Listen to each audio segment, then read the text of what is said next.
మీరు చూస్తున్నారు కదా ఈ జీబ్రానిక్స్ హోమ్ థియేటర్ నేను ఎగ్జాక్ట్లీ 4 ఇయర్స్ బ్యాక్ అయితే పర్చేజ్ చేశాను. ఇది మనకి డోల్బీ అట్మాస్ కి అయితే సపోర్ట్ చేస్తుంది. దీని ఎగ్జాక్ట్ మోడల్ నెంబర్ వచ్చి 9800 TWS Pro డాల్బీ అట్మాస్ అని అయితే ఉందన్నమాట. దీనికి వైర్లెస్ సబ్ ఊఫర్ తో పాటు అయితే వచ్చింది. ఒక 2 months బ్యాక్ ఏమైందంటే పవర్ సర్జ్ వల్ల ఇందులో ఉన్న ఇంటర్నల్ బోర్డ్స్ ఎవ్రీథింగ్ అయితే ఫ్రై అయిపోయినాయి అనమాట.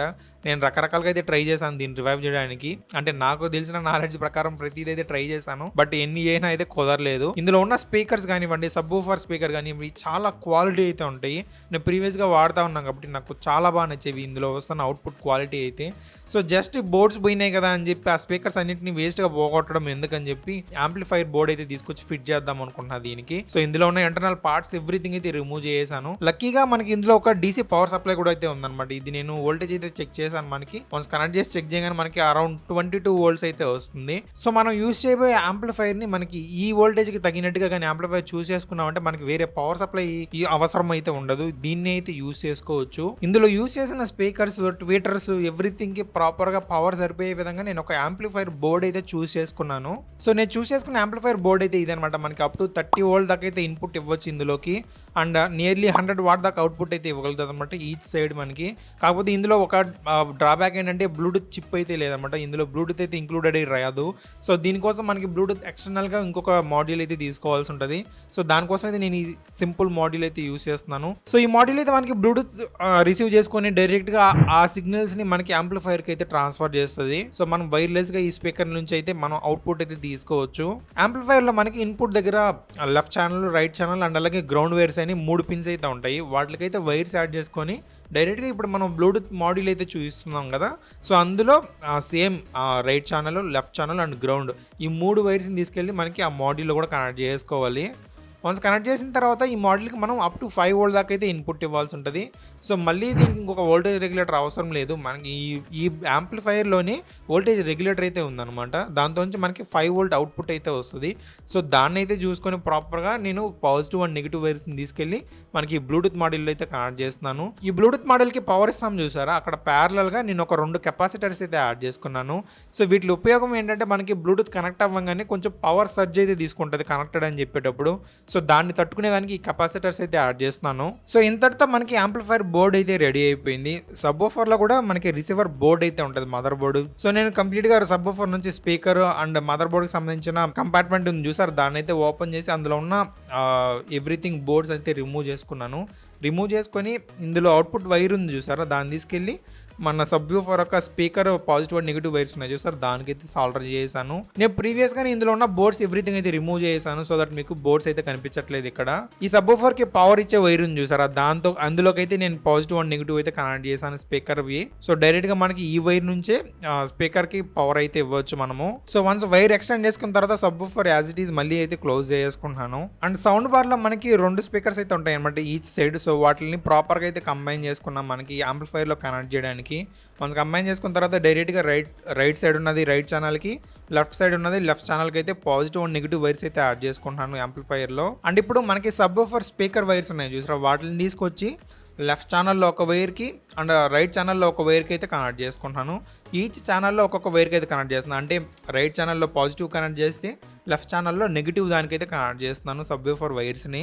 వన్స్ కనెక్ట్ చేసామంటే ప్రాపర్గా కనెక్షన్స్ అయితే కంప్లీట్ అయిపోయినాయి. ఇప్పుడు టెస్ట్ చేయడానికి నేను ఒక 12 volt బ్యాటరీ అయితే తీసుకున్నా ప్రస్తుతానికి. 12 volt బ్యాటరీని డైరెక్ట్గా మన యాంప్లిఫైర్ బోర్డ్కి అయితే కనెక్ట్ చేస్తున్నాను. కనెక్ట్ చేసిన వెంటనే మనకి బ్లూటూత్ మోడల్ నుంచి పవర్ వస్తుంది చూడొచ్చు మీరు, లైట్ అయితే బ్లింక్ అవుతుంది. నేను డైరెక్ట్గా నా మొబైల్ ఫోన్ నుంచి అయితే బ్లూటూత్ కనెక్ట్ చేసి నేను మ్యూజిక్ అయితే ప్లే చేస్తున్నాను ఇప్పుడు.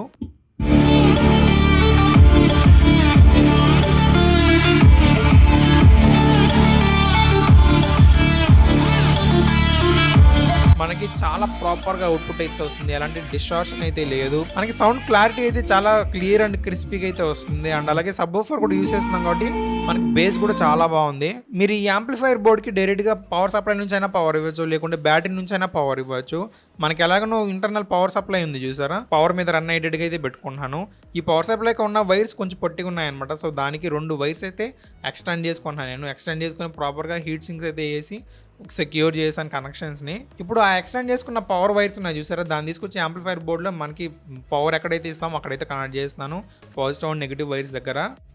అండ్ ఇంకా ఈ యాంప్లిఫైర్ బోర్డ్ని డైరెక్ట్గా మనకి స్పీకర్ లోపలైతే స్టిక్ చేద్దాం అనుకుంటున్నా. దానికోసం ప్రాపర్గా బోర్డు మొత్తం అయితే డబుల్ సైడెడ్ టేప్ అయితే యాడ్ చేసుకుంటున్నాను. సౌండ్ బార్లో లోపలైతే స్టిక్ చేస్తున్నాను నేను. స్టిక్ చేసి మనకి ఇంకా అవుటర్ లేయర్ కవర్ ఉంది చూసారా, దాన్ని క్లోజ్ చేయక ముందుగానే మనకి సబ్ ఊఫర్కి సంబంధించిన వైర్స్ అయితే నేను బయట అయితే తీసుకుంటున్నాను. సో దట్ మనం డైరెక్ట్గా సబ్ ఊఫర్కి అయితే కనెక్ట్ చేసుకోవడానికి అయితే యూజ్ అవుతాయి ఈ వైర్స్. వన్స్ అంతా ఫిట్ చేసిన తర్వాత మనకి ప్యానల్ చూసారా, ప్యానల్ అయితే ప్లేస్ చేసుకొని నేను స్క్రూస్ అయితే వేస్తున్నాను. అండ్ ఇంకా ఈ సబ్ ఊఫర్ వైర్ చూసారా, దీన్ని కనెక్ట్ చేసుకోవడానికి మనం ఒక కనెక్టర్ అయితే యాడ్ చేసుకుందాము. నేను X360 కనెక్టర్ అయితే తీసుకొని డైరెక్ట్గా ఈ వైర్స్కి అయితే యాడ్ చేసుకుంటున్నాను. సో దట్ మనం డైరెక్ట్గా ఎప్పుడు కావాలనుకుంటే అప్పుడు కనెక్ట్ చేసుకోవచ్చు. సబ్ ఊఫర్ అవసరం లేదనుకుంటే రిమూవ్ చేసుకోవచ్చు. అండ్ ఫైనల్గా ఎవ్రీథింగ్ ఎలా ఉన్నిందో అలా అయితే తీసుకొచ్చి మళ్ళీ అయితే సెటప్ అయితే చేసాను. ఇది ప్రీవియస్గా మనకి జెబ్రానిక్స్ వాళ్ళే ఇచ్చారనమాట ఈ క్లాంప్స్ మనకి వాల్కి మౌంట్ చేసుకునే విధంగా. సో అది నేను ఎప్పటి నుంచో యూస్ చేస్తున్నాను. దాని మీద అయితే యాజ్ ఇట్ ఈస్ మళ్ళీ తీసుకొచ్చి స్పీకర్ అండ్ సబ్ ఊఫర్ ఎక్కడ ఉన్నిందో అక్కడైతే తీసుకొచ్చి పెట్టేశాను.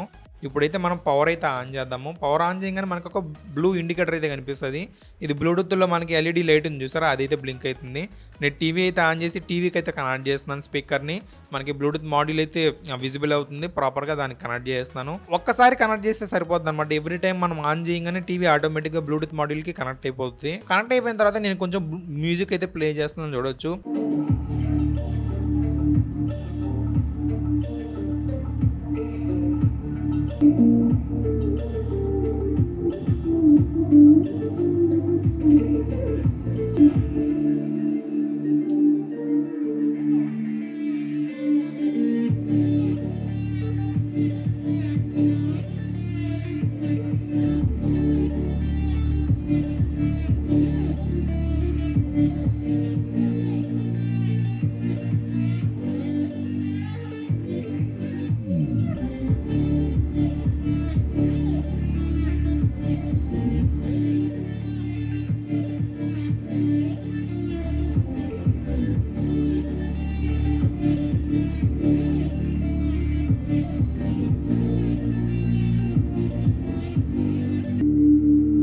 ప్రీవియస్గా ఈ హోమ్ థియేటర్ సెటప్ మనకి డాల్బీ అట్మాస్కి అయితే సపోర్ట్ చేసేది. బట్ ఇప్పుడు మనం యూస్ చేస్తున్న బోర్డ్ అలాంటి వాటికి ఇది ఏం సపోర్ట్ చేయదు. ఓన్లీ డైరెక్ట్ బ్లూటూత్ మ్యూజిక్ మాత్రమే సపోర్ట్ చేస్తుంది కదా.